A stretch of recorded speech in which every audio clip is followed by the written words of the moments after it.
মানুষের উচ্চারিত ধ্বনিকে লব্ধ বলে। মানুষের উচ্চারিত ধ্বনিকে লব্ধ বলে।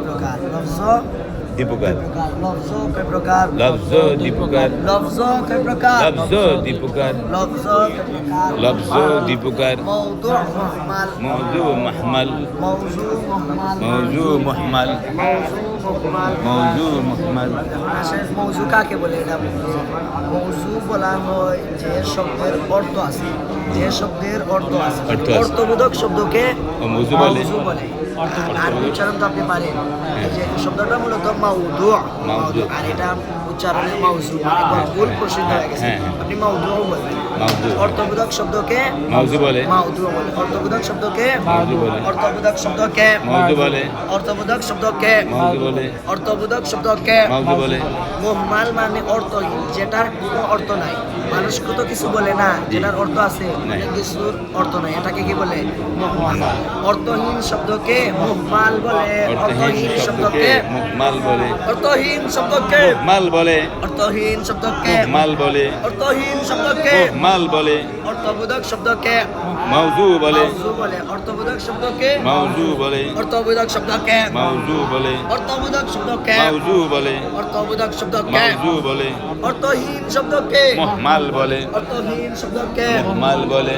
লফজ কয় প্রকার? লব্জ দীপকার, লফজ কয় প্রকার? লব্জ দীপকার, লফজ কয় প্রকার? লব্জ দীপকার, মৌজু মুহমাল, মাউজু মুহমাল, মৌজু মুহমাল, মাউজু মুহমাল, লফজ কয় প্রকার? লব্জ দীপকার, কি কি? মাউজু মুহমাল, মাউজু মুহমাল, কি মাউজু মুহমাল। অর্থবোধক শব্দকে মৌজু বলে। অর্থবোধক শব্দকে মাউজু বলে, অর্থবোধক শব্দকে মাউজু বলে, অর্থবোধক শব্দকে মাউজু বলে, অর্থহীন শব্দকে মুহমাল বলে, অর্থহীন শব্দকে মুহমাল বলে। এখন আসে মৌজুটা, আবার যে শব্দ, যেমন মৌজু কলম। কলম বললে আপনি কি বুঝবেন? এই কলমটাই মাউজু। তলম যখন বলবে তলম, কলম, তলম, তলম। তলম কোনো শব্দ আছে? নাই। এটার কোনো অর্থ আছে? নাই। যেমন বাত টাত, আমরা বলি বাত টাত দেন, বাত বাত বললে তো বুঝায় না যে রাইস, যেটা বাত টাত বুঝেন, এটা হচ্ছে অর্থহীন শব্দ, এটা বোঝার দরকার। এজন্য মুহমালের যেহেতু অর্থ নাই, এটা নিয়ে আমাদের আলোচনা নেই, যেটার অর্থ আছে এটা নিয়ে আলোচনা। এখন আসেন মৌজুটা আবার মৌজু আবার দুই প্রকার। মৌজু আবার দীপকার, মৌজু আবার কয় প্রকার? মাউজু দীপকার, মৌজু আবার কয় প্রকার? মাউজু দীপকার, মৌজু দুই প্রকার। মাউজু দীপকার, মুফরদ মুরাক্কাব, মুফরাদ মুরাক্কাব, মুফরদ মুরাক্কাব। মুফরাদ মুরাক্কাব। এক নম্বরে মুফরদ, এক নম্বরে মুফরাদ দুই নম্বরে মুরাক্কাব। এগুলা আইতেছে। এখন আসেন মুফরদ কাকে বলে? একক শব্দকে, একক শব্দটা একক, একক, একক শব্দকে একক হবে, আবার অর্থবোধক হবে। অর্থবোধক হবে, হ্যাঁ। অর্থবোধক হবে, একক হবে। হ্যাঁ, এই যে প্রথমে আমরা লফজ থেকে শুরু, এই যে এটা থেকে শুরু না, অর্থবোধক অর্থবোধক একক। একক অর্থবোধক শব্দকে মুফরদ বলে, মুফরদ অথবা একক শব্দকে মুফরদ বলে, একক শব্দকে মুফরাদ বলে, একক শব্দকে মুফরাদ বলে, একক শব্দকে মুফরাদ বলে, যুক্ত শব্দকে মুরাক্কাব বলে, যুক্ত শব্দকে মুরাক্কাব বলে। এখন আসেন যুক্ত মুফরাদের একটা শব্দকে উদাহরণ দেই, যেমন মুহাম্মাদুন। মুহাম্মাদুন একক শব্দ না, এখানে মধ্যে আর কোনো শব্দ যুগ আছে? শব্দ হলো মুফরাদ। হ্যাঁ, এজন্য এটা কি মুফরদ। মুফরদ অর্থ আছে, একজন ব্যক্তির নাম আছে না? হ্যাঁ। হ্যাঁ, নাম। পরে আসে মুরাক্কাব কাকে বলে? যুক্ত শব্দ হলেই কি মুরাক্কাব, এক বা একাধিক শব্দ। যুক্ত মানে কি? একের অধিক, একের অধিক শব্দকে কি বলে?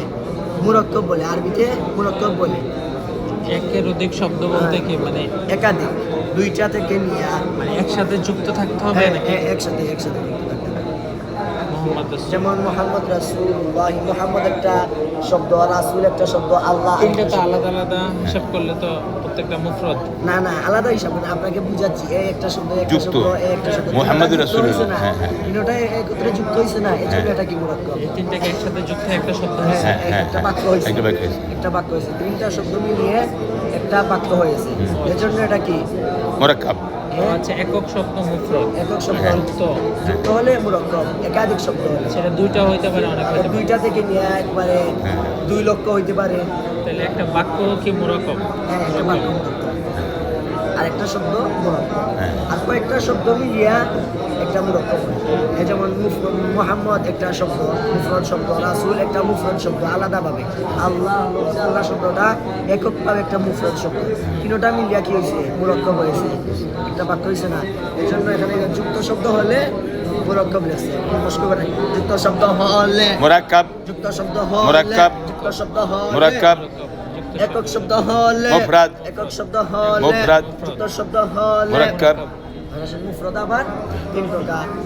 মুফরদটা আবার কয় প্রকার? 3 প্রকার। মুফরদ আবার তিন প্রকার। মুফরাদ আবার 3 প্রকার। আবার বলেন, মুফরাদ আবার 3 প্রকার। মুফরদ কয় প্রকার? মুফরাদ 3 প্রকার। মুফরদ কয় প্রকার? মুফরাদ 3 প্রকার। ইসম ফাইল হরফ, ইসম ফেল হরফ, ইসম ফাইল হরফ, ইসম ফেল হরফ, ইসম ফাইল হরফ, ইসম ফেল হরফ। মুফরদ আবার কয় প্রকার? মুফরাদ আবার 3 প্রকার। মুফরদ আবার তিন প্রকার। মুফরাদ আবার 3 প্রকার। ইসম ফাইল হরফ, ইসম ফেল হরফ, ইসম ফাইল হরফ, ইসম ফেল হরফ। মুফরদ আবার কয় প্রকার? মুফরাদ আবার 3 প্রকার। মানুষের লফজ কাকে বলে? লফজ উচ্চারিত ধ্বনি মানুষের উচ্চারিত। মানুষের, হ্যাঁ। উচ্চারিত ধ্বনি এগুলা এখন এগুলা আরো ধীরে ধীরে হ্যাঁ। আপনি তো এই লাইনে পড়েন নাই আগে জি জি জি। না পড়ছি আরো ঠিক আছে। এগুলো পারি আমি হ্যাঁ, আচ্ছা আগে সামনে আগান, সামনে। হ্যাঁ। পড়া আছে হ্যাঁ, আচ্ছা আমি একটু তাড়াতাড়ি ইয়ে করে দিন। হ্যাঁ। মুফরদের আবার মুফরাদের আরেক নাম কালিমা। মুফরাদের আরেক নাম কালিমা। মুফরাদের আরেক নাম কালিমা হ্যাঁ। এটা এখানে নাই কিন্তু এই জানি যে না। এখানে যেখানে আছে, যেখানে মুফরাদ আছে। মুরাক্কাব এই এক শব্দ হলে মুফরাদ বা কালিমা, ফেল হরফ এক শব্দ হলে মুফরাদ বা কালিমা।